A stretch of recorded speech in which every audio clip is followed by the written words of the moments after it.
Bab 491 Kakak Ipar, kamu sakit. Tang Fusan melihat ini dan langsung memelototi Hua Xiong. Apa yang kau inginkan? Kau ingin memukulku? Mata Hua Xiong memerah. Jangan paksa aku. Aku sudah kehabisan akal. Aku bisa melakukan apa saja. Wajah Tang Fusan menjadi gelap. Karena kau begitu agresif, aku tidak punya muka untuk dibicarakan denganmu. Kalau kau tidak berperasaan, jangan salahkan aku karena bersikap tidak adil. Begitu dia selesai berbicara, sekelompok pengawal di belakangnya bergegas mendekat. Pertempuran yang kacau akan segera terjadi. Tanda seru. Kedua belah pihak langsung mulai bertarung. Orang-orang ini semuanya penjahat, dan metode mereka juga sangat kejam. Tak lama kemudian, satu nyawa melayang. Kantor urusan umum segera bergerak keluar dan membawa pergi semua orang dari kedua belah pihak. Peristiwa ini menyebabkan kegemparan dalam dunia bisnis Binhai. Hu Renyu, manajer umum daftar orang kaya Hurun di Provinsi Guangdong Selatan, sedang berlibur di Binhai. Hari ini, dia menghadiri pertemuan pribadi. Saat sedang makan, dia tiba-tiba mendengar seseorang berbicara tentang kejadian hari itu. Tang Fusan ini bisa dibilang orang yang punya reputasi. Aku tidak menyangka dia akan bertarung dengan seseorang. Kudengar pihak lain itu adalah manajer Art Casino. Kali ini, gara-gara ide buruk Tang Fusan, mereka rugi lebih dari 1 miliar yuan. Tang Fusan ini benar-benar hebat. Kenapa dia sampai terlibat dalam bisnis kasino? Kudengar dia ingin menipu Ye Feng, tapi dia malah menembak kakinya sendiri. Hal ini mengajarkan kita bahwa kita harus waspada terhadap orang lain, tetapi kita tidak boleh tega menyakiti orang lain. Hu Renyu bingung dan langsung bertanya, kalian ngomongin apa? Kasino apa? Apa maksudmu dengan menembak kaki sendiri? Beberapa di antara mereka segera menceritakan kepadanya apa yang terjadi pada hari itu. Hu Renyu terkejut mendengarnya. Taruhan 1 miliar. Bukankah ini terlalu berlebihan? Yang lainnya mengangguk. Ya, turnamen Raja Judi ini sangat besar. Kudengar di ronde terakhir saja, Ye Feng melawan Fang Xingjia. Keduanya bertaruh lebih dari 500 juta masing-masing, ditambah hadiah uang 100 juta dan kapal pesiar itu pertaruhan yang sangat besar. Fang Xingjia cukup terkenal di dunia judi. Ternyata dia kalah dari Ye Feng. Pada awalnya, tak seorang pun menyangka kemampuan berjudi Ye Feng begitu hebat. Art Casino benar-benar gagal mencuri ayam dan kali ini menderita kerugian. Hu Renyu semakin penasaran ketika mendengar percakapan mereka. Ye Feng yang kau bicarakan ini, apakah dia dari Zonghai? Orang-orang itu mengangguk lagi. Benar sekali, dia Ye Feng dari Zonghai.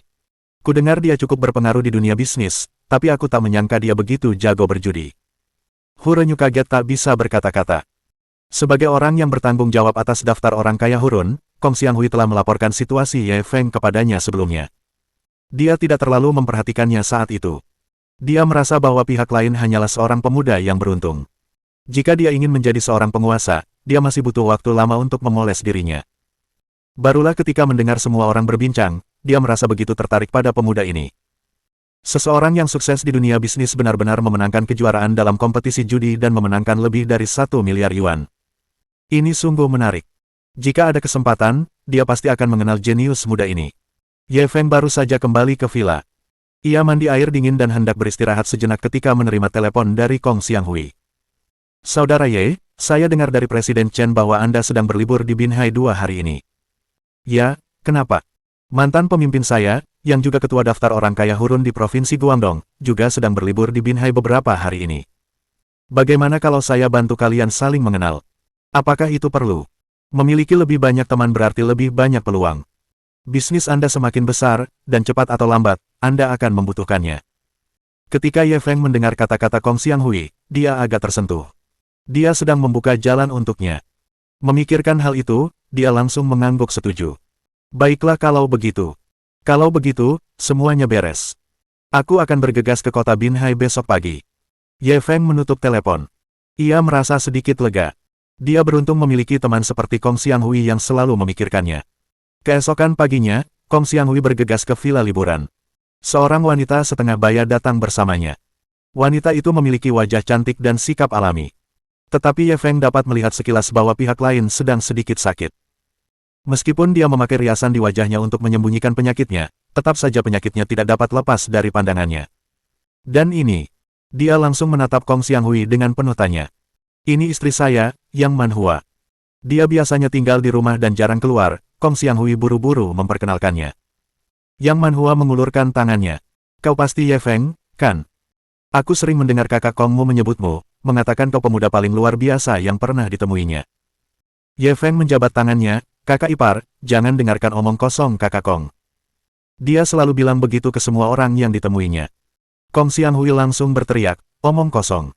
Standar saya terhadap orang lain sangat tinggi. Sejauh ini, kita sudah melihat yang terbaik. Ye Feng melambaikan tangannya dengan nada meremehkan. Jangan terlalu lembek, aku sudah tidak tahan lagi, cepat masuk. Setelah berkata demikian, ia buru-buru mengajak mereka berdua masuk ke dalam kamar dan membuatkan teh untuk mereka. Baru setelah itu mereka duduk. Bolehkah aku bertanya apakah kamu sakit? Mendengar pertanyaan Ye Feng, ekspresi Kong Xianghui dan istrinya berubah. Bagaimana kamu tahu? Bab 492 Saudara Ye, aku berlutut untukmu. Aku lihat mata kakak ipar agak kurang fokus. Waktu jalan, dia kelihatan agak lemas. Ye Feng menjelaskan pengamatannya secara singkat. Kong Xianghui tercengang. Kamu benar-benar tahu ilmu kedokteran. Kenapa aku tidak tahu? Ye Feng menggaruk kepalanya. Akhir-akhir ini, saya membaca beberapa buku kedokteran dan melakukan riset. Kong Xianghui masih berpegang pada harapan, tetapi dia langsung kecewa setelah mendengar apa yang dikatakannya. Tanda seru. Aduh, adik iparmu memang kurang sehat sejak melahirkan. Dia sudah berobat ke semua rumah sakit yang bisa didatanginya. Dia sudah minum banyak obat Cina dan Barat, tapi tetap saja tidak kunjung sembuh. Kong Xianghui menggenggam tangan istrinya, wajahnya penuh cinta. Yang Manhua, di sisi lain, sangat berpikiran terbuka. Tidak apa-apa. Bukankah aku baik-baik saja? Tubuhku tidak sakit atau gatal. Aku sama sekali tidak sakit. Kau hanya menakut-nakuti dirimu sendiri. Ye Feng menatap ekspresinya lama sekali. Bolehkah aku memeriksa denyut nadi kakak ipar? Yang Manhua tidak keberatan dan langsung mengulurkan pergelangan tangannya. Ye Feng menempelkan jarinya pada denyut nadinya dan mengetuknya beberapa kali sebelum melihat lidahnya. Kalau tidak salah, kakak ipar, setiap bulan saat kamu menstruasi, pasti sakit sekali. Setelah menstruasi, kamu akan sakit kepala, pusing, dan mual. Rasa sakit ini akan berlangsung sekitar 3-4 hari, dan biasanya menyerang pukul 8 atau 9 malam, kan? Yang Manhua sedikit malu ketika pertama kali mendengarnya berbicara tentang topik pribadi tentang menstruasinya. Tapi ketika mendengar bagian terakhirnya, dia langsung terkejut. Kok kamu tahu? Kong Xianghui tercengang. Apakah yang dia katakan benar? Lalu kenapa kau tidak memberitahuku? Hal-hal ini, bahkan dia, sebagai suaminya, tidak mengetahuinya, tetapi Ye Feng benar-benar melihatnya. Dalam kasus itu, anak ini sungguh memiliki beberapa keterampilan. Yang Manhua menatapnya dengan nada meminta maaf. Bukankah sudah kubilang aku takut kau khawatir? Kupikir itu hanya masalah kecil, jadi aku tidak memberitahumu. Ye Feng menggelengkan kepalanya. Ini bukan masalah kecil. Jika kita tidak menyelesaikannya secepat mungkin, konsekuensinya akan sangat serius. Seberapa seriusnya? Kong Xianghui bertanya dengan cepat. Mungkin, dia tidak akan mampu bertahan 5 tahun, kata Ye Feng menyimpulkan. Kong Xianghui segera berdiri karena terkejut, dan seluruh tubuhnya mulai gemetar. Mata Yang Manhua pun terbelalak. Seserius itukah? Ye Feng mengangguk dengan ekspresi serius. Kakak ipar, kau terluka saat melahirkan. Akibatnya, energi esensimu hilang begitu parah sehingga tidak bisa diisi ulang. Malahan, energi itu terus-menerus hilang. Ketika energi esensi habis, itulah saatnya minyak habis. Sebelum ia sempat menyelesaikan kalimatnya, Kong Xianghui tiba-tiba berlutut di depannya. Kakak Ye, apa kau punya cara untuk menyelamatkan adik iparmu? Selama kau bisa menyelamatkannya, aku akan melakukan apapun yang kau mau. Ye Feng terkejut, dan segera membantunya berdiri. Kak Kong, apa yang kau lakukan? Cepat bangun. Kong Xianghui sudah menangis. Kak Ye, kumohon. Aku tidak bisa hidup tanpa Manhua. Ye Feng mengerutkan kening dan berpikir sejenak. Aku hanya bisa berusaha sebaik mungkin, tapi aku tidak bisa menjamin apapun. Sebaiknya kalian jangan terlalu berharap. Kong Xianghui dan istrinya buru-buru mengangguk. Ye Feng sekarang menjadi harapan terakhir mereka. Selama masih ada secercah harapan, mereka tidak mau menyerah. Ye Feng segera kembali ke kamar tidur dan mengeluarkan sekantong jarum perak. Dia membelinya saat perjalanan pulang kemarin. Dia tidak menyangka hal itu akan berguna hari ini. Kakak ipar, berbaringlah di sofa dan angkat pakaianmu. Yang Manhua segera berbaring di sofa dan mengangkat bajunya, memperlihatkan perutnya yang indah. Ye Feng berjongkok dan menekan jarinya pada titik akupuntur Guan Yuan di bawah pusarnya. Yang Manhua gemetar dan mengepalkan tinjunya erat-erat. Rasanya sedikit sakit di sini, iya. Ye Feng berbalik dan menatapnya. Ya, Yang Manhua segera mengangguk. Ye Feng sudah memiliki gambaran kasar tentang situasinya, dan segera mengeluarkan jarum perak dan menusukkannya dengan ringan ke titik akupuntur guanyuannya. Lalu, dia mengangkatnya, menariknya, dan memutarnya pelan-pelan. Setelah itu, ia menggunakan metode yang sama untuk menggunakan jarum pada titik akupuntur Yin Jiao, Seng, dan Qi Hong. Hanya butuh waktu kurang dari 2 menit, tetapi dahinya sudah sedikit berkeringat. Saudara Ye, hanya itu saja. Kong Xianghui sangat gugup hingga telapak tangannya dipenuhi keringat. Baru setelah Ye Feng selesai menusukkan jarum, dia berani berbicara. Ye Feng menyeka keringatnya dengan tisu. Penyakit kakak ipar sudah lama menumpuk, tentu saja tidak bisa sembuh total sekaligus. Mari kita lihat efek akupuntur dulu sebelum mengambil keputusan. Kong Xianghui kini bingung, dan tentu saja ia harus mengikuti jejak Ye Feng. Tepat saat keduanya tengah berbincang, Yang Manhua tiba-tiba mendengus dan mengulurkan tangan untuk menggaruk perutnya. Kakak ipar, bersabarlah sebentar lagi. Kini titik-titik akupuntur ini mengalir, yang membuktikan bahwa itu masih efektif. Ye Feng segera membiarkan Kong Xianghui memegang tangannya, tidak membiarkannya bergerak. 20 menit berlalu. Baru saat itulah Ye Feng mengambil kembali semua jarum perak. Sayang, bagaimana perasaanmu sekarang? Kong Xianghui bertanya dengan cepat. Yang Manhua berdiri dan berjalan beberapa langkah sebelum menatapnya dengan heran. Sepertinya benar-benar berhasil. Aku merasa jauh lebih baik daripada 2 hari yang lalu. Sebenarnya, tanpa perlu dia katakan pun, Kong Xianghui sudah bisa melihat bahwa tatapan mata istrinya memang lebih bersemangat dari sebelumnya. Lagi pula, ketika dia berbicara, dia tidak selemah sebelumnya. Saudara Ye, kau sungguh luar biasa. Aku akan berlutut untukmu. Sambil berbicara, dia ingin berlutut lagi. Ye Feng langsung mendukungnya. Kak Kong, apa yang kau lakukan? Kenapa kau memperlakukanku seperti orang asing? Kong Xianghui menatapnya dengan mata merah. Beberapa tahun terakhir, aku dan kakak iparmu sudah berobat ke banyak rumah sakit, tapi tak satu pun dari dokter-dokter itu yang seefektif dirimu. Asal aku bisa menyembuhkan kakak iparmu, aku akan melakukan apapun untukmu. Ye Feng tidak senang. Aku memperlakukanmu seperti saudara, itu sebabnya aku membantu kakak ipar. Kalau orang lain, bahkan jika mereka memberiku lebih banyak uang, aku tidak akan ikut campur. Kalau kau bilang begitu lagi, aku tidak akan senang. Kong Xianghui menatapnya dengan penuh semangat. Baiklah, terima kasih banyak. Kita bersaudara, jadi jangan bicara formalitas. Dia tidak dapat menahan rasa gembiranya. Dia berteman dengan Ye Feng sebelumnya karena dia merasa Ye Feng memiliki bakat luar biasa dalam berbisnis, dan mereka mungkin bisa saling membantu dalam berbisnis. Ia tidak pernah menyangka kalau tindakannya yang tidak disengaja itu malah mendatangkan keuntungan yang begitu besar. Ini seharusnya disebut berbuat baik, bukan bertanya tentang masa depan, bukan. Bab 493 katakan padaku dengan jujur, apakah kamu manusia atau hantu? Kak Kong, pergilah dan dapatkan obat sesuai resep ini. Biarkan kakak ipar meminumnya setengah jam sebelum makan setiap hari. Setelah sebulan, ubah rencana pengobatan sesuai dengan efek pengobatannya. Ye Feng menulis resep dan memberikannya kepada Kong Xianghui. Kong Xianghui melipat resep itu seperti harta karun dan memasukkannya ke dalam sakunya. Hahaha, aku datang ke kota Binhai kali ini untuk memperkenalkan beberapa koneksi kepadamu. Aku tidak menyangka akan mendapatkan keuntungan yang tak terduga. Ada harapan untuk kondisi istrinya, yang membuat suasana hati Kong Linghui menjadi baik. Tanda seru. Ye Feng mendengar ini dan memperlihatkan senyum tipis. Aku punya prinsip. Saat berhadapan dengan musuh, kita harus membunuh mereka semua. Tapi, aku juga akan jujur kepada teman-temanku. Kong Xianghui tak kuasa menahan diri untuk mengacungkan jempol. Aku senang sekali bisa jadi temanmu, bukan musuhmu. Kalau tidak, aku bahkan tak punya tempat untuk menangis sekarang. Hahaha. Tepat saat mereka berdua asyik mengobrol dan tertawa, bel pintu tiba-tiba berbunyi. Seharusnya teman yang ku kenalin. Aku akan menjemputnya, kata Kong Xianghui dan langsung pergi. Sesaat kemudian, dia kembali dengan seorang pria setengah baya. Ye Feng bergegas maju untuk menyambutnya. Pemimpin tua, izinkan saya memperkenalkan Anda, ini. Kong Xianghui membawa pria itu kepada Ye Feng dan hendak memperkenalkannya kepada mereka berdua. Namun, pria itu tiba-tiba mendorongnya. Ia meraih tangan Ye Feng dengan kedua tangannya. Halo, Tuan Ye, nama saya Hu Renyu, senang bertemu Anda. Jangan memukul orang yang sedang tersenyum. Karena pihak lain begitu antusias, Ye Feng tentu saja tidak akan menolaknya. Halo Tuan Hu, saya Ye Feng. Tentu saja aku tahu. Akhir-akhir ini aku sering sekali mendengar nama Tuan Ye sampai-sampai telingaku hampir kapalan. Itu akan menjadi suatu kehormatan bagi saya. Keduanya segera mulai mengobrol dengan antusias. Kong Xianghui menggelengkan kepalanya tanpa daya. Aku tadinya mau memperkenalkan kalian berdua, tapi sepertinya aku kurang penting. Hu Renyu meliriknya. Tentu saja.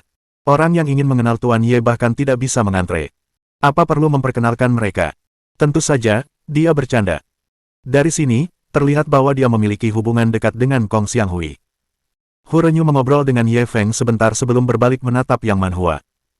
Kakak ipar, kamu terlihat sangat cantik hari ini, kamu terlihat jauh lebih baik daripada terakhir kali aku melihatmu. Perkataannya datang dari lubuk hatinya, dan dia berbicara bukan karena sopan santun. Yang Manhua langsung mengangguk. Aku harus berterima kasih pada Xiao Feng untuk ini. Dialah yang membantuku pulih. Hu Renyu mengira ia salah dengar. Ia menatap Ye Feng dengan tak percaya. Tuan Ye juga ahli dalam pengobatan. Ye Feng melambaikan tangannya dengan rendah hati. Aku hanya tahu sedikit, aku tidak mahir. Hu Renyu menghela napas lega. Kau membuatku takut. Kalau Tuan Ye saja ahli dalam pengobatan, aku pasti akan meragukanmu manusia atau bukan. Seorang pemuda berusia 20 tahun tidak hanya mencapai kesuksesan besar dalam bisnis. Dia bahkan mengalahkan Fang Xingjia di turnamen Raja Judi dan memenangkan 1 miliar yuan. Ini sudah sangat tidak terbayangkan. Kalau saja keterampilan medisnya sangat kuat, itu akan terlalu dibesar-besarkan. Pada saat ini, bel pintu berbunyi lagi. Ye Feng dan Kong Xianghui merasa aneh. Mereka tidak mengundang siapapun. Hu Renyu tiba-tiba berkata, kebetulan aku punya teman yang tinggal di dekat sini. Dia dengar aku mau ketemu kamu dan ingin kenal kamu. Kamu tidak keberatan, kan? Apalagi yang bisa Ye Feng katakan. Ia melambaikan tangannya. Tentu saja tidak. Silakan undang temanmu masuk. Hu Renyu tidak berkata apa-apa lagi dan langsung keluar menyambut mereka. Tak lama kemudian, dia kembali dengan seorang pria. Ketika Ye Feng melihat pria itu, dia tidak tahu apakah harus tertawa atau menangis. Kakak Luo, kamu lagi ngapain? Orang itu tidak lain adalah Luo Jingyuan. Hu Renyu, yang hendak memperkenalkan mereka berdua, tertegun. Kalian saling kenal. Luo Jingyuan langsung tertawa terbahak-bahak. Kakak Ye dan aku sudah bersaudara. Apa aku masih perlu kau kenalkan kami? Kenapa kau berpura-pura? Hu Renyu menunjuknya dengan wajah penuh rasa malu dan marah. Lalu, ketika aku memberitahumu tadi malam bahwa aku akan datang menemui Tuan Ye hari ini, kau masih berpura-pura tidak tahu dan mengatakan bahwa kau tidak mengenalnya dan ingin aku memperkenalkannya padamu. Luo Jingyuan berjalan ke sisi Ye Feng dan meletakkan tangannya di bahunya. Aku hanya menggodamu. Mari kita lihat apa yang bisa kau lakukan. Hu Renyu benar-benar terdiam. Kong Xianghui, di sisi lain, tercengang. Dia tentu saja menyadari latar belakang Luo Jingyuan. Orang ini jelas merupakan orang penting di provinsi Guangdong Selatan. Dia jelas bukan orang yang bisa dikenal orang biasa. Dan Ye Feng baru beberapa hari berada di kota Binhai, namun dia sudah kenal dengan orang sebesar itu. Apalagi jika dilihat dari nada bicara dan tingkah laku mereka berdua saat berbincang, hubungan mereka memang bukan hubungan biasa-biasa saja. Hal ini membuatnya makin bingung. Dia tidak bisa menahan rasa ingin tahunya dan segera bertanya, Saudara Ye, bagaimana Anda dan Tuan Luo bertemu? Sebelum Ye Feng sempat berbicara, Luo Jingyuan menjawabnya. Saudara Ye bisa dikatakan sebagai penyelamat ayahku. Hu Renyu, Kong Xianghui, dan Yang Manhua semuanya terkejut oleh kata-katanya. Untuk bisa menjadi penyelamat Tuan Tua Luo, tidak mengherankan jika hubungan mereka begitu dekat. Pak Tua Luo, ceritakan dengan jelas. Bagaimana Tuan Ye menyelamatkan nyawa ayahmu? Hu Renyu juga memiliki kepribadian orang yang ingin mengetahui akar permasalahannya, jadi dia langsung bertanya. Luo Jingyuan mengingat kembali kejadian saat itu dan masih terlihat ketakutan di wajahnya. Saat itu, ayah saya terkena serangan jantung dan tidak sadarkan diri. Dokter pribadinya sudah menyatakan beliau meninggal. Dia segera menceritakan apa yang terjadi hari itu secara ringkas. Ketika dia mendengar darinya bahwa Ye Feng benar-benar bisa menghidupkan kembali orang yang sudah mati. Mereka bertiga tercengang. Secara relatif, Kong Xianghui dan istrinya lebih baik. Lagi pula, mereka telah menyaksikan keterampilan medis Ye Feng yang menakjubkan. Mereka kurang lebih siap secara mental. Namun Hu Renyu menatap Ye Feng dengan tatapan kosong, seakan-akan dia melihat hantu. Katakan padaku dengan jujur, apakah kamu manusia atau hantu? Bab 494 aku juga ingin kalah, tapi kekuatanku tak mengizinkanku. Ye Feng tidak tahu apakah harus tertawa atau menangis ketika mendengar kata-kata Hu Renyu. Lalu menurutmu aku manusia atau hantu? Hu Renyu mengamatinya. Dia tampak seperti manusia, tetapi metodenya lebih kuat daripada hantu. Dia mendengar Kong Xianghui dan istrinya menyebutkannya sebelumnya, dia pikir Ye Feng hanya memiliki sedikit pengetahuan medis. Baru setelah Luo Jingyuan menjelaskan secara rinci, dia menyadari betapa hebatnya keterampilan medisnya. Tanda seru. Itu benar-benar bisa menghidupkan kembali orang mati. Tentu saja, Ye Feng sudah menjelaskan bahwa itu bukanlah kebangkitan. Hanya karena vitalitas Tuan Tua Luo masih ada, maka dia tidak sepenuhnya mati. Namun, di mata orang lain, itu adalah kebangkitan. Bukankah ini terlalu tidak logis? Seorang pemuda berusia 20 tahun dengan prestasi bisnis yang mengesankan. Prestasinya dalam perjudian juga mencengangkan. Sekarang, bahkan keterampilan medisnya begitu mengerikan. Itulah sebabnya dia bertanya apakah pihak lain itu manusia atau hantu. Jika itu manusia, bukankah bakat ini terlalu abnormal? Jika itu hantu, maka itu masuk akal. Kong Xianghui memperhatikan ekspresi Hu Renyu dan berkata dengan bangga, kamu benar-benar tidak tahu banyak. Selama kamu berinteraksi dengan saudara Ye selama beberapa waktu, kamu akan tahu bahwa apapun yang terjadi padanya bukanlah sesuatu yang mengejutkan. Hu Renyu menoleh padanya. Apakah itu berlebihan? Kong Xianghui tampak bangga. Saya khawatir Anda tidak tahu ini. Saudara Ye pernah menghabiskan 2.000 yuan untuk sekotak daun teh di kedai teh dan mendapatkan perangko darinya. Akhirnya, ia menukarnya dengan merek antik senilai lebih dari 100 juta yuan. Hu Renyu dan Luo Jingyuan tersentak pada saat yang sama. Ini adalah pertama kalinya mereka mendengar hal ini. Sebuah perangko dapat ditukar dengan merek antik senilai lebih dari 100 juta yuan. Luo Jingyuan berkata setelah pulih dari keterkejutannya. Apa itu? Saudara Ye menghabiskan ratusan ribu yuan untuk membeli rumah 2 hari yang lalu. Akhirnya, rumah itu dibangun dengan kayu rosewood kuning dan dijual seharga 350 juta. Giliran Hu Renyu dan Kong Xianghui yang terkejut. Dia membeli rumah seharga ratusan ribu yuan dan menjualnya seharga 350 juta. Bukankah ini sedikit berlebihan? Karena mereka berdua sudah selesai membual, Hu Renyu merasa bahwa dia tidak boleh menunjukkan kelemahan. Apa yang kamu katakan itu lemah? Aku khawatir kamu tidak tahu. Dia ingin memamerkan prestasi gemilang Ye Feng yang memenangkan miliaran dolar dengan 2.000 dolar di kasino. Tapi Ye Feng tak sanggup mendengarkannya lagi. Bisakah kalian berhenti membual? Aku hampir terlempar ke langit oleh kalian. Mereka bertiga tertawa terbahak-bahak. Kau tak bisa menyalahkan kami untuk ini. Kau terlalu menantang surga. Ya, berdasarkan apa yang telah kamu lakukan, kalau orang lain yang melakukannya, mereka bisa membanggakannya seumur hidup. Hanya sedikit dari kita yang memiliki ketahanan mental yang kuat. Jika bukan orang lain, mereka pasti sudah dikalahkan olehmu. Saya benar-benar ingin mengirim Anda ke lembaga penelitian untuk membedah Anda dan melihat cara kerja otak Anda. Meskipun Yang Manhua tidak mengatakan apa-apa, matanya dipenuhi dengan keheranan. Tak heran jika suaminya selalu memuji pemuda ini. Jadi dia sebenarnya sangat luar biasa. Di hadapan seorang jenius yang tak tertandingi, segala pujian seakan tak berdaya. Baiklah, jarang sekali kita bisa berkumpul bersama. Bagaimana kalau kita adakan kegiatan hiburan? Tujuan Kong Xianghui hari ini adalah membantu Ye Feng dan Hu Renyu membangun jembatan. Ia tentu saja ingin mereka berdua semakin dekat. Hu Renyu memutar matanya. Bagaimana kalau kita main mahjong beberapa putaran? Mata Kong Xianghui berbinar. Tentu, aku sudah lama tidak bermain, dan tanganku gatal. Kakak Ye, apa di sini ada mahjong? Ye Feng menggelengkan kepalanya. Luo Jingyuan melambaikan tangannya. Aku akan meminta seseorang untuk mengirimkan sepasang. Dia segera menelepon. Tak lama kemudian, seseorang mengantarkan mahjong ke pintu mereka. Hu Renyu membantu mereka duduk, lalu mundur ke samping. Kalian berempat bisa duduk di meja. Aku akan menonton dari samping saja. Kong Xianghui langsung tidak setuju. Bagaimana mungkin? Kamu kan salah satu tokoh utama hari ini. Bagaimana mungkin kamu cuma menonton dari samping?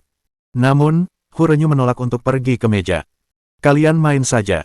Kalau ada yang lelah nanti, aku yang akan ambil alih. Sambil berbicara, dia tidak dapat menahan tawa dalam hatinya. Dengan kehadiran Ye Feng, Raja Judi yang baru, siapa yang berani datang ke meja judi? Bukankah itu sama saja bunuh diri? Kong Xianghui dan yang lainnya tidak mengatakan apapun lagi setelah mendengar apa yang dia katakan. Kong tua, apa kamu bawa cukup uang? Sayang sekali kalau kamu kalah dan tidak bisa mengambil uangnya nanti. Hu Renyu masih melontarkan komentar-komentar sarkastis. Kong Xianghui tertawa terbahak-bahak. Kau belum pernah melihat kemampuan kartuku. Kau pikir aku akan kalah? Kalau aku tidak membuatmu menangisi orang tuamu hari ini, aku akan memanggilmu Kong Xianghui. Sambil berkata demikian, ia tak lupa menatap Ye Feng dengan nada mengejek. Saudara Ye, aku tak akan menunjukkan belas kasihan kepadamu. Aku akan membiarkanmu merasakan bagaimana rasanya menjadi seperti raja penjudi. Nada bicaranya sangat arogan. Namun tak lama kemudian, dia tidak bisa lagi tersenyum. Piring 10.000 kata itu semuanya sama. Maaf, aku menang. Semuanya naga. Aku menang lagi. Hahaha, bayar. Aku tetap menang kalau bunganya mekar di bar. Bayar, bayar. Seolah-olah Ye Feng sedang curang. Keberuntungannya sungguh luar biasa. Tak lama kemudian, setumpuk besar uang tunai muncul di hadapannya. Dia telah memenangkannya dari 3 lainnya. Meskipun uang sebanyak ini tidak berarti apa-apa bagi mereka bertiga, tetapi setelah kalah berkali-kali, tidak ada seorang pun yang merasa senang. Saudara Ye, bukankah keberuntunganmu terlalu luar biasa? Dari awal sampai sekarang, kamu tidak pernah kalah satu ronde pun. Kong Xianghui tak kuasa menahan diri untuk mengeluh. Awalnya dia mengira bahwa dia akan mampu mengalahkan Ye Feng dalam permainan mahjong, yang merupakan permainan terbaiknya. Dia tidak menyangka akan disakiti oleh pihak lain lagi. Luo Jingyuan tak kuasa menahan diri untuk berkata, aku cuma ingin tahu, apa ada yang belum kau ketahui? Kenapa aku tak bisa mengalahkanmu dalam mahjong? Meskipun Yang Manhua tidak mengatakan apa-apa, dia menatap Ye Feng dengan sedikit kebencian di matanya. Ye Feng mengangkat bahu polos. Aku juga ingin kalah, tapi kekuatanku tak mengizinkannya. Perkataannya hampir membuat mereka bertiga marah. Apakah ini bahasa manusia? Apa maksudnya dengan kekuatan yang tidak mengizinkannya? Hu Renyu tertawa penuh kepuasan. Saya khawatir Anda tidak tahu bahwa saudara Ye Anda adalah Raja Judi yang baru saja bangkit, kan? Ketiganya menoleh ke arahnya. Raja Judi. Apa-apaan ini? Ye Feng langsung memutar matanya. Bab 495 tidak peduli seberapa luar biasa Anda tidak akan memiliki teman. Melihat tatapan ragu Luo Jingyuan dan Kong Xianghui, Hu Renyu akhirnya menemukan sedikit kepercayaan diri. Baru-baru ini, ada seorang pemuda yang membeli chip senilai 2.000 yuan di kasino dan memenangkan lebih dari 20 juta yuan hanya dalam waktu 1 jam. Sambil berbicara, dia menyeruput tehnya. Baru ketika mereka berdua tidak dapat menahan diri untuk tidak mengamuk, mereka melanjutkan menjelaskan. Pihak kasino agak ragu. Mereka ingin mengadakan turnamen Raja Judi untuk menutupi kerugian mereka dan sekaligus menipu pemuda ini. Siapa sangka pemuda ini akan membunuh semua orang dan dengan mudah memenangkan kejuaraan. Dia memenangkan uang tunai 600 juta dan sebuah kapal pesiar yang tak ternilai harganya. Luo Jingyuan, Kong Xianghui, dan Yang Manhua semuanya terkejut. Dia menang lebih dari 1 miliar. Bukankah ini terlalu berlebihan? Dan awalnya 2.000 yuan, dan akhirnya menang lebih dari 1 miliar. Ini baru namanya Dewa Judi. Jangan bilang kau sedang berbicara tentang... Mereka bertiga teringat kata-kata Hu Renyu dan menatap Ye Feng. Mungkinkah orang ini adalah Raja Judi baru yang memenangkan 1 miliar? Hu Renyu dengan bangga menunjuk Ye Feng, benar sekali, inilah Raja Judi baru yang memenangkan 1 miliar yuan, Ye Feng. Suasana di ruang tamu langsung membeku. Setelah sekian lama, Kong Xianghui berkata dengan tak percaya, Saudara Ye, apakah yang dikatakannya benar? Apakah Anda benar-benar memenangkan lebih dari 1 miliar? Ye Feng tersenyum canggung. Keberuntungan, itu semua keberuntungan. Wajah mereka bertiga tak dapat menahan diri untuk berkedut. Jika dia memenangkan 100.000 atau bahkan ratusan ribu, dia mungkin beruntung. Dasar brengsek. Kamu menang lebih dari 1 miliar, dan kamu masih berani bilang itu keberuntungan. Apakah kamu benar-benar mengira kami bodoh? Kita benar-benar sedang bermain kartu dengan Raja Judi. Bukankah ini tikus yang menjadi pengiring pengantin untuk kucing? Luo Jingyuan segera mendorong ubin mahjong di depannya dan berdiri untuk pergi. Kong Xianghui juga menunjukkan ekspresi kesal. Baiklah, nanti aku akan membaca namaku secara terbalik. Kalian semua bisa memanggilku Hui Xiangkong nanti. Yang Manhua juga menatap Ye Feng tanpa daya. Xiao Feng, betapapun hebatnya dirimu, kau tidak akan punya teman. Ye Feng merasa tertekan. Sejujurnya, dia memang terus-terusan melempar permainan, tapi standar ketiga orang ini terlalu rendah. Mereka tidak akan bisa menang meskipun dia melempar permainan. Apalagi yang bisa dia lakukan? Hu Renyu menatap mereka bertiga dengan penuh kebanggaan. Berani main kartu dengan Raja Judi. Kalau tidak kalah, kalian akan bangkrut. Luo Jingyuan memelototinya. Ye Feng adalah Raja Judi, apa hubungannya denganmu? Mereka yang tidak tahu pasti akan mengira kau keponakan Raja Judi. Kong Xianghui juga tak mau kalah. Benar. Kalau memang harus dibicarakan, bukankah kita lebih dekat dengan Xiao Feng daripada kamu? Kalau kita mau sombong, kita sendiri yang harus sombong. Yang Manhua langsung mengangguk. Aku juga berpikir begitu. Hu Renyu tidak menyangka dirinya tiba-tiba menjadi sasaran kritik publik. Ia langsung tampak depresi. Kenapa kalian semua mengincarku? Aku tidak memenangkan uang kalian. Apa aku tidak bersalah? Ketiganya segera menemukan jalan keluar untuk melampiaskan kekesalan mereka. Siapa yang memintamu untuk tidak memberitahu kami sebelumnya bahwa Xiao Feng adalah Raja Judi yang baru? Kurasa kau sengaja menipu kami. Benar sekali, hati nuranimu sangat buruk. Pantas saja kau tidak naik panggung. Anda harus menanggung setidaknya setengah dari uang yang kita hilangkan. Saya setuju. Saya juga setuju. Kalau begitu, semuanya sudah beres. Hentikan omong kosongnya, cepat bayar. Hu Renyu menghadapi mereka bertiga dan segera meminta bantuan Ye Feng. Saudara Ye, tolong. Ye Feng mengangkat bahu tak berdaya. Kurasa mereka benar. Siapa yang meminta mereka memiliki keunggulan jumlah? Tentu saja, minoritas mematuhi mayoritas. Hu Renyu langsung menghela napas panjang. Tidak menyenangkan bertemu orang, tidak menyenangkan bertemu orang. Namun, setelah keributan ini, hubungan mereka jauh lebih baik. Setelah makan siang, Kong Xianghui dan istrinya hendak memesan hotel. Ye Feng tiba-tiba menghentikan mereka. Aku akan kembali ke Zonghai. Vilanya kosong. Kalian tinggal saja di sini. Kong Xianghui tertegun. Kamu mau kembali ke Zonghai? Kenapa kamu tidak bermain beberapa hari lagi? Ye Feng menyeka mulutnya dengan tisu. Saya datang ke kota Binhai secara tiba-tiba. Saya ingin keluar dan bersantai. Namun, saya tidak menyangka akan tertunda begitu lama dan banyak hal terjadi. Sudah waktunya untuk kembali. Kong Xianghui menunjukkan ekspresi mengejek. Kurasa kau merindukan Presiden Chen, kan? Ketika orang-orang datang ke Binhai, kau mengikutinya. Ketika dia kembali, kau mengikutinya kembali. Luo Jingyuan, yang berdiri di samping, tiba-tiba tertarik. Tidak mungkin. Jadi, saudara Ye juga orang yang sentimental. Ye Feng memelototinya. Kau bisa bicara. Apa maksudmu dengan sentimental? Hu Renyu menyela, ini bukan cinta. Ini hanya soal karir. Dia sudah tidak tahan lagi setelah meninggalkan Zonghai untuk sementara waktu. Ye Feng mendorongnya. Kalian gelombang. Aku benar-benar tidak tahan lagi. Ayo pergi. Sambil berbicara, dia segera mengemasi barang-barangnya dan berjalan keluar. Luo Jingyuan dan yang lainnya bergegas berdiri untuk mengantarnya pergi. Saudara Ye, kami bukan orang luar. Kalau nanti butuh bantuan, telepon saja. Luo Jingyuan memanggil mobilnya sendiri dan mengirim Ye Feng kembali ke Zonghai. Hu Renyu juga berkata dengan sungguh-sungguh, Saudara Ye, saya sungguh menyesal tidak bertemu Anda lebih awal hari ini. Saya akan mengunjungi Anda di Zonghai suatu hari nanti, jadi mohon perlakukan saya dengan baik. Kong Xianghui juga menatapnya tanpa daya. Kenapa kau pergi begitu kami tiba? Kau bertingkah seolah kami telah mengusirmu. Ye Feng menepuk bahu mereka. Agar bisa berteman dengan saudara Luo dan saudara Hu, perjalanan ke kota Binhai ini tidak sia-sia. Kong Xianghui buru-buru berkata, bagaimana denganku? Ye Feng melirik Yang Manhua. Kamu, jaga dirimu baik-baik. Wajah Yang Manhua memerah karena godaannya. Ye Feng tidak berkata apa-apa lagi. Ia melambaikan tangan dan masuk ke dalam mobil. Mereka berempat menyaksikan mobil itu melaju pergi sebelum berbalik dan kembali. Tanpa Ye Feng, seolah-olah tiba-tiba ada mata rantai yang hilang. Mereka berempat tidak memiliki kesamaan apapun untuk dibicarakan. Baru saat itulah mereka menyadari pentingnya pemuda ini. Bab 496 Siapa yang bukan putri kecil? Mengapa kamu tidak tinggal di Binhai beberapa hari lagi?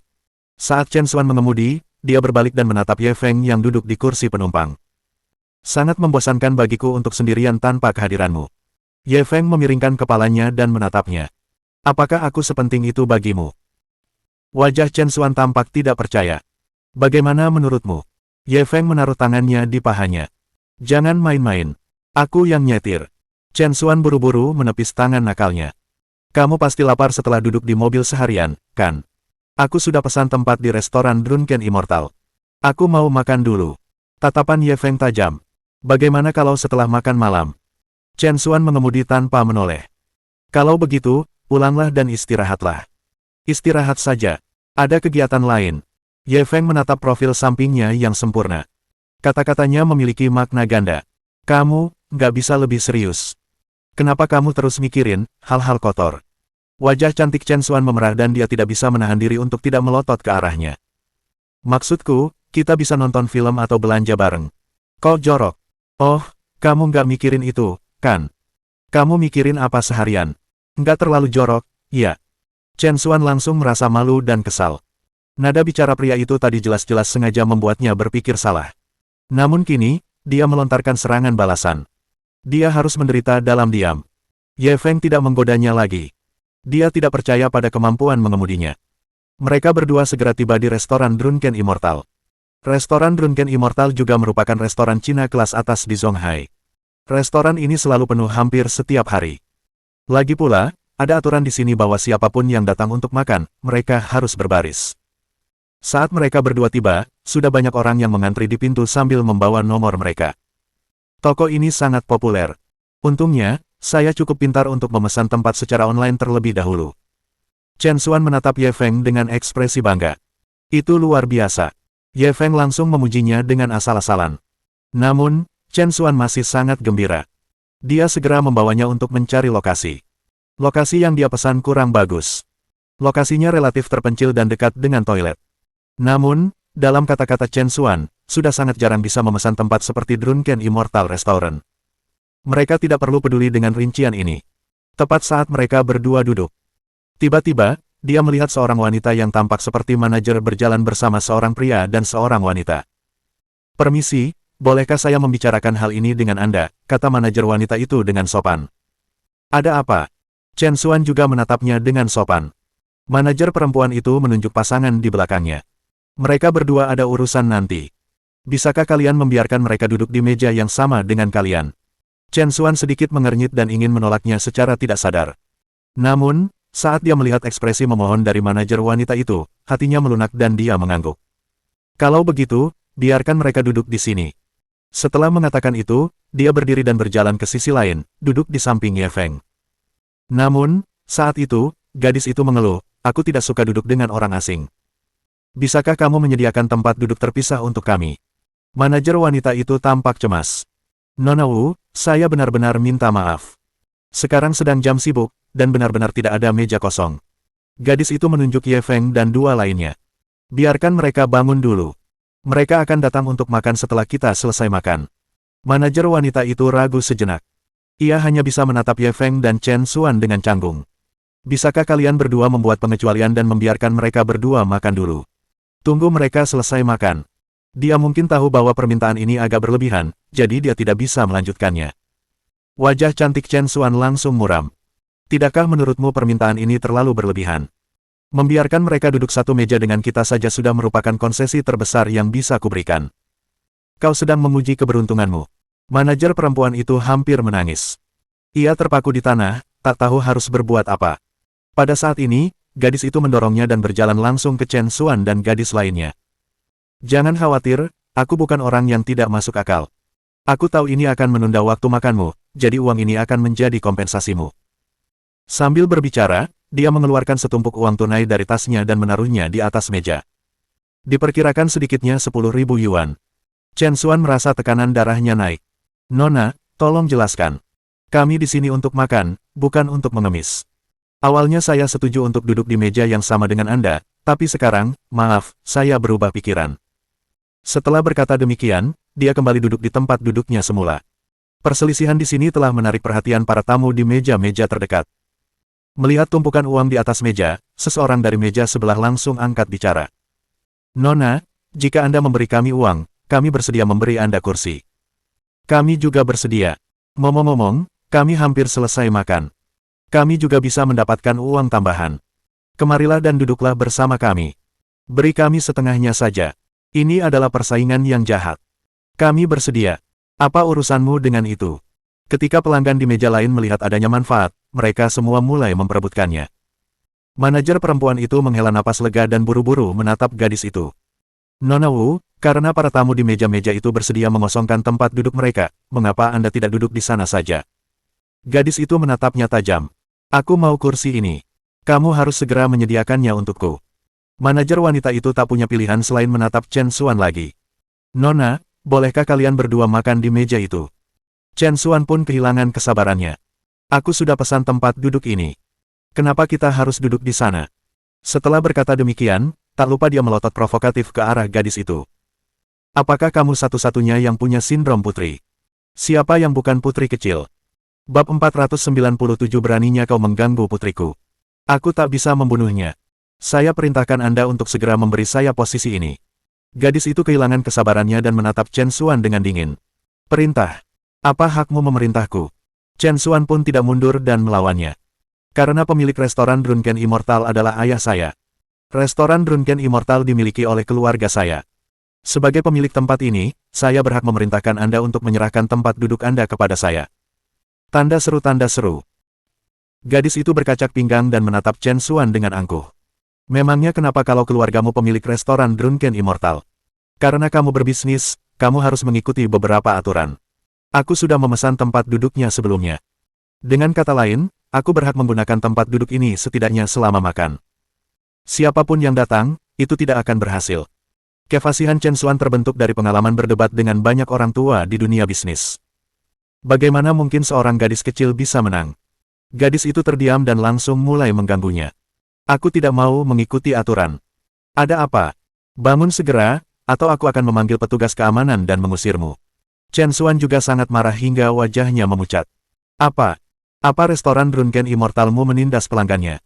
Aku belum pernah melihat orang setidak masuk akal itu. Cepat panggil bosmu. Manajer wanita itu benar-benar bingung dan tidak tahu harus berbuat apa. Pada saat ini, Ye Feng, yang selama ini diam, tiba-tiba berdiri dan berjalan menuju Chen Xuan. Kak Xuan, ayo kita makan di luar. Nggak perlu marah-marah cuma karena masalah sepele. Karena restoran Drunken Immortal ini nggak taat aturan, mereka juga sampai merusak papan nama mereka sendiri. Ayo kita pindah ke restoran lain. Chen Xuan selalu mendengarkan Ye Feng. Meskipun dia sedikit marah sekarang, karena dia sudah mengatakannya, dia tidak bisa mengatakan apa-apa lagi. Dia segera berdiri dan pergi. Gadis nakal itu tiba-tiba membuka mulutnya dan menunjuk Chen Xuan. Kau mau pergi begitu saja? Chen Xuan menahan amarahnya. Kalau kamu nggak izinin kami makan di sini, kami pergi aja, ya. Gadis nakal itu melanjutkan, kamu tadi memanggilku tidak masuk akal, tapi kamu belum meminta maaf padaku. Chen Xuan sangat marah hingga tertawa. Kurasa aku hanya mengatakan yang sebenarnya. Kenapa aku harus minta maaf? Gadis itu langsung melotot padanya. Kalau kamu tidak minta maaf hari ini, jangan coba-coba keluar dari pintu ini. Ye Feng tidak ingin berdebat dengan gadis yang tidak punya otak. Tapi sekarang, ia tak bisa menahannya lagi. Aku sudah menoleransimu setengah hari. Kalau kau terus menggangguku, jangan salahkan aku karena bersikap kasar. Sebelum gadis itu sempat membalas, lelaki di belakangnya segera melangkah maju. Ada apa? Masih mau berantem sama cewek? Coba sentuh dia kalau berani. Sambil berbicara, ia menoleh ke arah gadis itu dan menghiburnya, Sia, jangan takut. Aku akan lihat apakah dia berani menyentuh sehelai rambut pun dari kepalamu. Gadis itu menatapnya dengan kagum. Ia mengira ia bantal bersulam, tetapi ia tak menyangka ia begitu jantan. Chen Xuan sudah tenang. Ia takut Ye Feng akan gegabah. Ia segera menarik lengan bajunya. Xiao Feng, ayo pergi. Ye Feng menahan amarah di hatinya. Ia hendak berbalik dan pergi. Saat itu, pria itu menangkapnya. Kamu belum minta maaf, dan kamu mau pergi. Ye Feng tidak bisa lagi mengendalikan amarahnya. Dia mencengkeram pergelangan tangannya, menariknya ke belakang, dan menendang pantatnya. Pria itu terpental dan menghantam meja makan di sampingnya. Lelaki itu langsung menjerit seperti babi yang sedang disembelih dan berguling-guling di tanah. Sisa-sisa makanan berserakan di sekujur tubuhnya, dan dia tampak sangat acak-acakan. Para pelanggan yang sedang makan tidak menyangka bahwa mereka akan tiba-tiba bergerak, jadi mereka semua berdiri dan bersembunyi sejauh-jauhnya. Masih berani pukul aku? Mana satpamnya? Cepat panggil satpam. Gadis nakal itu langsung berteriak sekeras-kerasnya. Pada saat yang sama, beberapa staf hotel bergegas ke kantor bos. Bos, ada sesuatu yang buruk terjadi. Nona Wu sedang bertengkar dengan seorang pelanggan di lobi. Bosnya, Wu Qihao, berdiri dari kursinya. Apa katamu? Siapa yang berani memukul putriku? Karyawan itu berkata dengan tidak jelas, benar, ada meja tamu, Nona Wu meminta mereka untuk menyerahkan tempat duduk mereka, tetapi mereka tidak mau, lalu teman Nona Wu. Semakin Wu Qihao mendengarkan, semakin bingung ia. Ia segera mendorongnya. Kumpulkan semua penjaga keamanan segera. Aku ingin melihat siapa yang berani menindas putriku di restoran abadi mabukku dan apakah aku bisa membunuhnya. Dia berlari kecil menuju aula di lantai pertama. Dia bisa mendengar teriakan putrinya dari jauh. Xia, kamu baik-baik saja. Dia buru-buru mempercepat langkahnya. Wu Xia memamerkan taringnya dan mengacungkan cakarnya ke arah Ye Feng dan yang lainnya, tetapi saat dia melihat ayahnya bergegas mendekat, dia langsung memasang ekspresi memelas. Ayah, akhirnya ayah datang juga. Kalau ayah datang agak terlambat, ayah mungkin tidak akan bisa melihat putri ayah. Wu Qihao memeluk putrinya dan menghiburnya sejenak. Xia, beritahu ayah, bajingan mana yang menindasmu? Aku akan membunuhnya hari ini. Wu Xia langsung menunjuk Ye Feng. Itu dia memukul temanku dan ingin memukulku. Ayah, beri dia pelajaran. Mata Wu Qihao dipenuhi dengan niat membunuh saat dia melihat ke arah yang ditunjuk putrinya. Semua pelanggan di aula tahu bahwa ini adalah bos restoran Drunken Immortal. Mereka semua menatap Ye Feng dengan penuh rasa bangga. Anak ini dalam masalah besar. Dia benar-benar menindas putri bos di restoran Drunken Immortal. Bukankah dia sedang mencari mati? Sebenarnya, itu tidak bisa disebut perundungan, kan? Aku melihat semuanya, dan aku tidak bisa menyalahkannya karena memukulnya. Gadis ini yang terlalu tidak masuk akal. Dia ingin memukul mereka ketika dia melihat mereka. Benar. Mereka sudah sepakat untuk berbagi meja, tapi gadis ini masih saja meminta sedikit dan tidak mau melepaskannya. Dia minta dipukuli. Wanita manja dan sombong seperti ini seharusnya diberi pelajaran oleh masyarakat. Memang benar, tapi bagaimanapun juga ini wilayah mereka. Sebijaksana apapun kamu, itu tidak ada gunanya. Benar. Sekarang bosnya sudah di sini, anak ini mungkin akan menderita. Tepat ketika semua orang mengkhawatirkan Ye Feng, tatapan Wu Qihao tiba-tiba membeku. Niat membunuhnya langsung sirna. Yang menggantikannya adalah kejutan. Kamu, tuan kamu. Bab 498 hanya yang kuat yang bisa melanggar aturan. Apakah Anda layak? Mendengar Wu Qihao memanggilnya, Ye Feng menatapnya dengan bingung. Kau kenal aku? Wu Qihao menutup mulutnya tak percaya. Benarkah itu Tuan Ye? Aku melihatmu dari jauh di paviliun Wangjiang. Kau benar-benar datang ke restoran Drunken Immortal kami untuk makan. Aku benar-benar tersanjung. Semua orang tercengang ketika melihat pemandangan ini. Ini berbeda dari apa yang mereka bayangkan. Bukankah seharusnya dia marah besar dan memanggil petugas keamanan untuk memukuli anak ini dan mengusirnya? Mengapa ini menjadi temu penggemar? Melihat ekspresi bos Wu, seolah-olah dia sedang melihat idolanya. Wu Xia buru-buru menarik baju ayahnya. Ayah, apa yang masih ayah lakukan? Anak nakal ini memukul temanku. Tolong bantu aku melampiaskan amarahku. Wu Qihao langsung melotot padanya. Cepat atau lambat, aku akan dibunuh olehmu. Wu Xia merasa takut dengan penampilan ayahnya. Dia telah tumbuh dewasa, tetapi ayahnya tidak pernah mengatakan sesuatu yang kasar padanya. Dia benar-benar sedang membentaknya sekarang. Dia terkejut sekali. Wu Qihao buru-buru menoleh ke arah Ye Feng. Tuan Ye, putri saya tidak bijaksana, dia benar-benar menyinggung Anda. Saya minta maaf atas namanya. Ye Feng menatapnya. Tidak apa-apa kalau dia menabrakku, tapi dia merusak suasana hati pacarku dan membuatnya sangat sedih. Kalau dia sedih, aku juga akan sangat marah. Sekali aku marah, konsekuensinya akan sangat serius. Tubuh Wu Qihao gemetar dan ia buru-buru menarik putrinya mendekat. Tunggu apa lagi? Kenapa kau tidak minta maaf kepada Tuan Ye dan Nona Chen? Wu Xia tidak menyadari keseriusan masalah tersebut dan menepis tangannya. Kenapa aku harus minta maaf pada mereka? Dia memukul temanku dan kau ingin aku minta maaf padanya. Bocah bau, tunggu saja. Aku akan menyuruh seseorang untuk mengurusmu. Sambil berbicara, dia mengeluarkan teleponnya untuk menelepon. Wu Qihao tak tahan lagi, ia merampas ponselnya dan membantingnya ke tanah. Sudah ku bilang minta maaf pada Tuan Ye. Apa kau tuli? Sambil berbicara, dia menyeka air matanya dan berjalan keluar. Wu Qihao menariknya kembali. Kembalilah ke sini. Kalau kamu tidak minta maaf kepada Tuan Ye hari ini, jangan coba-coba pergi kemanapun. Wu Xia menangis. Ayah bilang ayah akan selalu melindungiku. Bagaimana ayah bisa melakukan ini padaku? Hati Wu Qihao sakit saat melihat putrinya menangis seperti ini. Anak bodoh, ayah melindungimu. Siapa Tuan Ye? Bagaimana mungkin kau berani memprovokasi dia? Selama Tuan Ye mengatakannya, bukan hanya kau, tetapi seluruh keluarga Wu tidak akan lagi punya tempat di Zonghai. Wu Xia benar-benar tercengang. Dia menoleh ke arah pemuda yang usianya kira-kira sama dengannya. Dia, apakah dia benar-benar sekuat itu? Hanya dengan satu kata darinya, keluarga Wu tidak akan lagi memiliki tempat di Zonghai. Dia yakin ayahnya tidak akan berbohong padanya. Tapi ini juga. Ini terlalu tidak bisa dipercaya, bukan? Termasuk orang banyak yang menonton pertunjukan itu, mereka semua menatap Ye Feng dengan kaget. Restoran Drunken Immortal adalah restoran Cina kelas atas yang terkenal di Zonghai. Keluarga Wu juga cukup berkuasa di Zonghai. Tetapi sekarang, mereka mendengar Wu Qihao berkata bahwa pemuda ini dapat membuat keluarga Wu kehilangan pijakan hanya dengan sepatah kata. Bukankah ini terlalu menakutkan? Siapa pemuda ini? Kedengarannya sangat mengerikan. Untuk bisa menakuti bos Wu seperti ini, dia pasti putra mahkota dari suatu keluarga besar, kan? Apakah ada keluarga besar bermarga Ye di Zonghai? Saya belum pernah mendengarnya. Siapa tahu? Dia masih sangat muda. Dia pasti bukan orang kaya yang memulai dari nol, kan? Tingkat lingkaran seperti ini bukanlah sesuatu yang bisa kita pahami. Jangan kita bahas. Wu Xia hanya sedikit nakal dan keras kepala, tetapi dia tidak bodoh. Dia sudah menyadari keseriusan masalah ini. Dia buru-buru berjalan di depan Ye Feng dan membungkuk. Tuan Ye, maafkan saya salah, mohon maafkan saya. Ye Feng memeluk bahu Chen Xuan. Seharusnya kau minta maaf padanya, bukan padaku. Wu Xia tak punya pilihan selain membungkuk 90 derajat kepada Chen Xuan. Nona Chen, maafkan aku.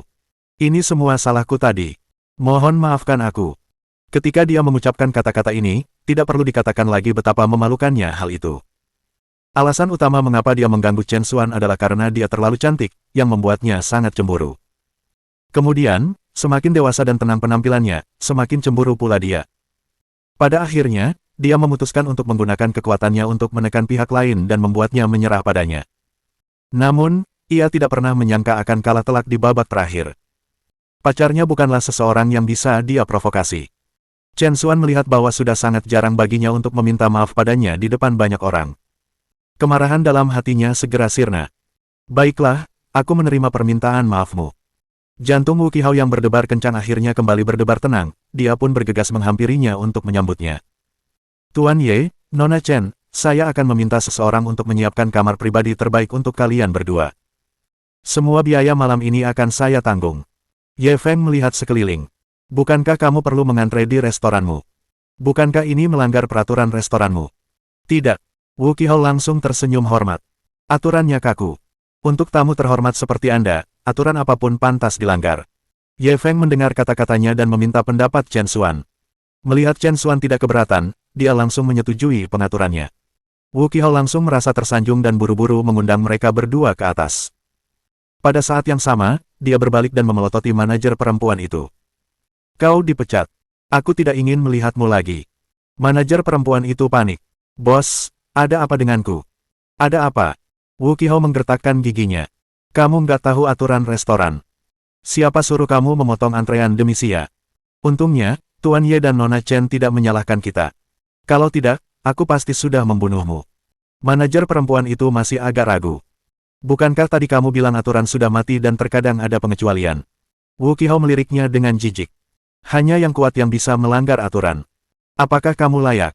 Setelah mengatakan itu, dia segera mengejar Ye Feng dan dua orang lainnya.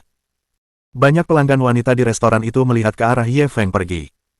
Pria seperti itu sungguh menawan. Sayangnya dia bukan termasuk golongan itu.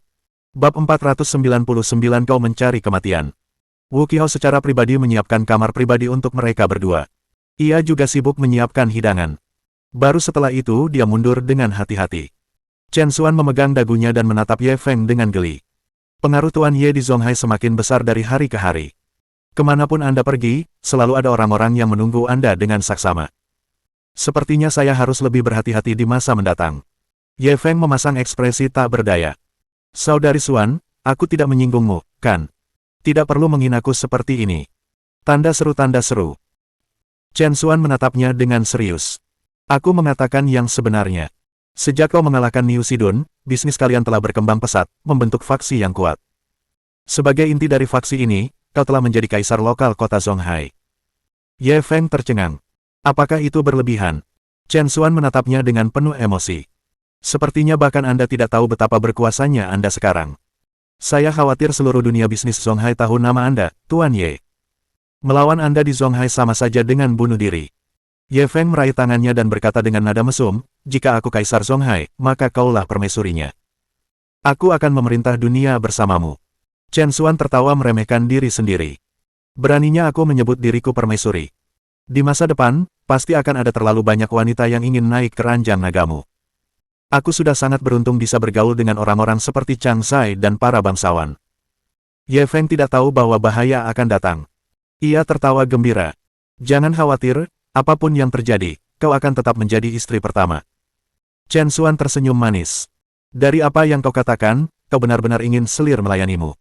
Saat dia berbicara, tangan kecilnya terulur ke arah ketiak Ye Feng. Ye Feng menyadari bahayanya dan segera mengubah kata-katanya. Aku hanya bercanda, kau sudah cukup bagiku. Tapi syaratnya kau harus memuaskanku. Sudah lama sekali, tapi kemampuanmu di bidang itu belum juga meningkat. Kau harus bekerja lebih keras. Wajah cantik Chen Xuan langsung memerah.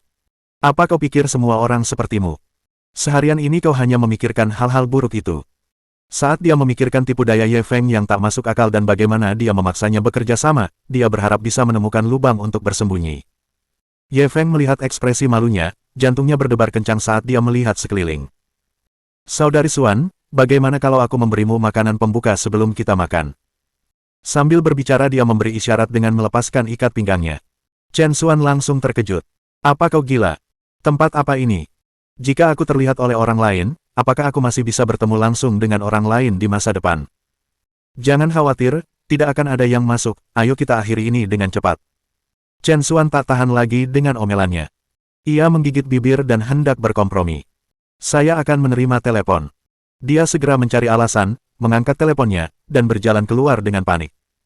Suasana hati Ye Feng menjadi suram. Ia menggertakkan giginya karena marah. Bajingan mana yang menelepon?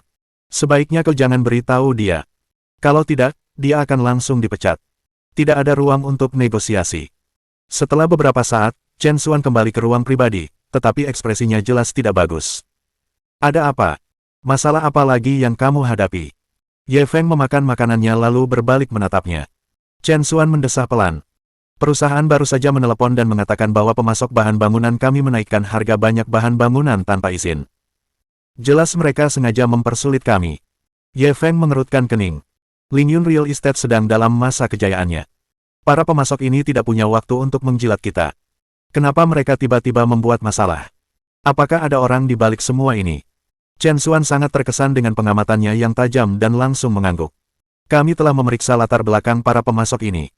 Mereka kurang lebih terkait dengan Fusan Building Materials.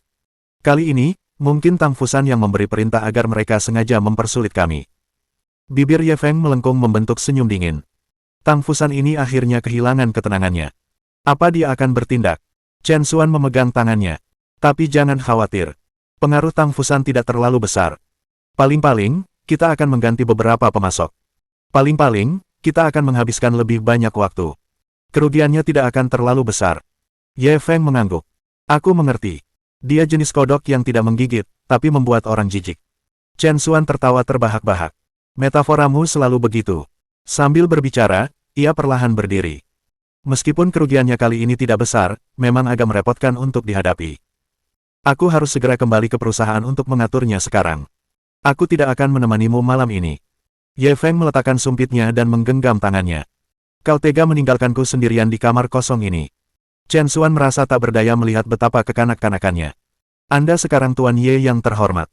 Bisakah Anda tidak bersikap kekanak-kanakan seperti itu? Jika orang lain tahu, bukankah mereka akan menertawakan Anda sampai mati? Ye Feng mengerutkan bibirnya. Kalau mereka mau menertawakanku, silakan saja. Aku ini anak kecil. Baru saat itulah Chen Xuan ingat bahwa pria ini baru berusia 20 tahun ini. Tepatnya, dia memang seorang anak. Namun, karena prestasinya terlalu mencolok, orang sering mengabaikan usianya. Baiklah, jangan main-main. Aku benar-benar harus pergi. Kamu bisa mengurusnya sendiri malam ini. Aku akan menemanimu besok malam. Ye Feng terdiam mendengar kata-katanya. Kalau begitu cium aku sebelum kau pergi. Chen Xuan tidak punya pilihan selain mencium pipinya. Namun, dia tidak menyangka Ye Feng akan menyerang secara tiba-tiba. Dia berbalik dan menyerang. Bajingan kecil. Chen Xuan, yang telah diserang, menepuk bahunya dan berbalik untuk pergi.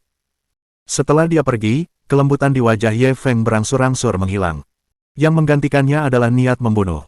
Tang Fusan, kau sedang mencari kematian. Dia segera mengeluarkan teleponnya dan melakukan 2 panggilan. Dia menghubungi 2 perusahaan yang baru saja diakuisisinya, Tanyu Building Materials dan Zongheng Transportation. Dia menyuruh mereka segera datang ke Zonghai untuk serah terima.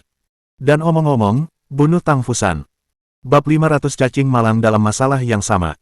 Sebagai pimpinan Tanyu Building Materials Co., Ltd., Heki sebenarnya memandang rendah Ye Feng dari lubuk hatinya. Tanyu Building Materials adalah salah satu dari 3 perusahaan bahan bangunan terbesar di Yangcheng. Sayang sekali perusahaan ini dibeli oleh orang kaya baru di tempat kecil seperti Zonghai. Meskipun ada rumor yang mengatakan bahwa Ye Feng telah berhasil mengalahkan Niu Sidun, yang menyebabkan Niu Sidun bunuh diri, namun, ia dan kebanyakan orang sepakat bahwa anak ini hanya beruntung.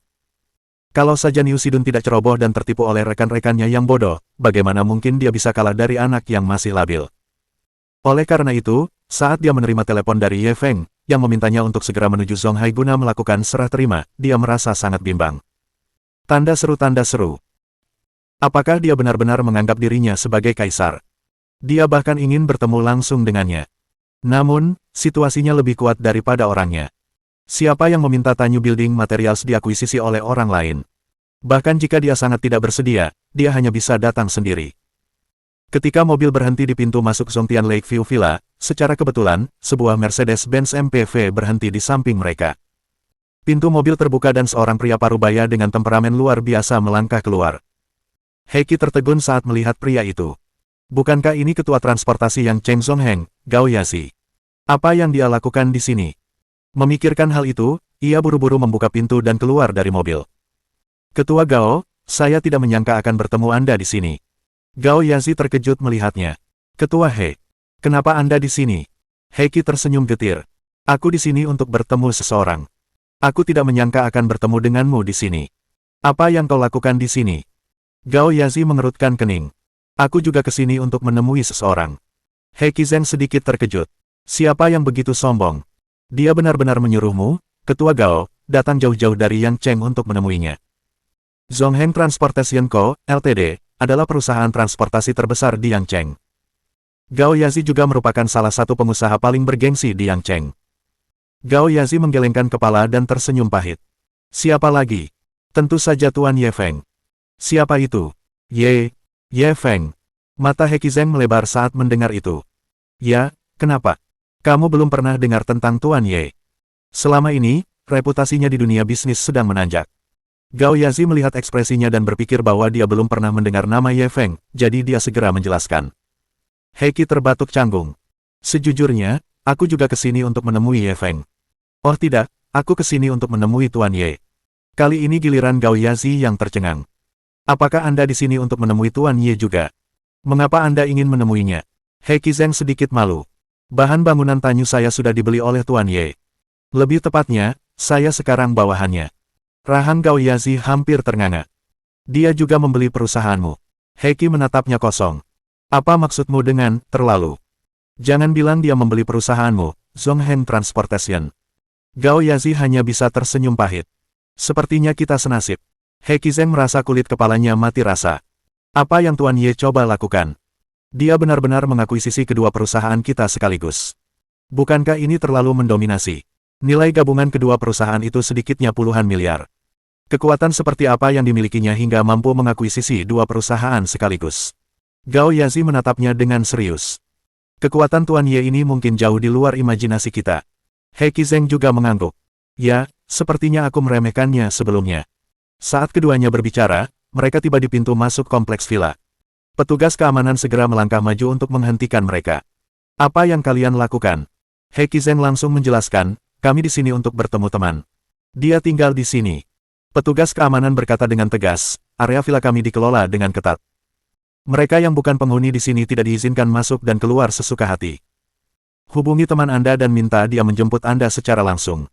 Atau, kami bisa meminta dia menghubungi pengelola properti secara langsung dan meminta persetujuan mereka sebelum kami mengizinkan mereka pergi. Heiki menatap Gao Yazi tanpa daya. Sepertinya kita harus memanggil Tuan Ye Feng sebelum bisa masuk. Gao Yazi mengangguk dan hendak mengeluarkan ponselnya untuk menelepon. Mendengar ini, penjaga keamanan itu terkejut. Apakah Anda di sini untuk menemui Tuan Ye? Keduanya mengangguk. Ya. Ekspresi serius petugas keamanan itu langsung berubah dan dia menyapa keduanya dengan senyuman. Kalau kamu bilang kamu ke sini untuk menemui Tuan Ye, mana mungkin aku berani melarangmu. Silakan masuk. Sambil berbicara, dia membuka pintu. Heiki Zeng bingung saat melihat perubahan sikap petugas keamanan itu. Bukankah kamu baru saja mengatakan bahwa kamu membutuhkan penghuni di sini untuk datang dan menjemputmu secara pribadi atau menelepon pengelola properti? Petugas keamanan itu menjelaskan dengan hormat, itu untuk orang biasa. Apakah Tuan Ye orang biasa? Ketertarikan Gao Yazi terusik. Bagaimana mungkin Tuan Ye bukan orang biasa?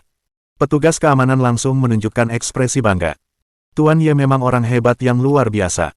Bahkan orang terkaya di provinsi ini pun dikalahkan olehnya. Bagaimana mungkin dia tidak hebat? Gao Yazi dan pria lainnya saling berpandangan dan menganggapnya lucu. Kamu bahkan tahu tentang ini. Petugas keamanan menepuk dadanya dan berkata, tentu saja. Saya melihat banyak petinggi di Zonghai berlutut di depan villa Tuan Ye sepanjang malam. Bos kami mengatakan bahwa Tuan Ye adalah Raja Zonghai yang sebenarnya. Siapapun yang berani memprovokasi Tuan Ye akan dihukum mati. He Qizeng dan Gao Yazi saling berpandangan, keduanya melihat keterkejutan di wajah masing-masing. Kalau kata-kata itu keluar dari mulut seorang pebisnis, mereka mungkin tidak akan terkejut. Tetapi bahkan seorang penjaga keamanan pun sangat menghormati Ye Feng. Jelas terlihat betapa berpengaruhnya Tuan Ye di Zonghai. Sepertinya kita masih meremehkan kekuatan Tuan Ye. Ya, dan dia masih sangat muda. Masa depannya tak terbatas. Keduanya berseru saat memasuki kompleks villa. Mohon dukungan dari omom ante-ante sekalian, buat subscribe atau sharekan novel Mimin ke Facebook kalian, agar channel Mimin bisa terus berkembang. Dengan begitu, Mimin bisa lebih semangat untuk up novel seru lain ke depannya. Sekiranya ada kebutuhan buat subback, silakan inbox Mimin atau tuliskan di kolom komentar. Mimin dulukan dengan ucapan terima kasih.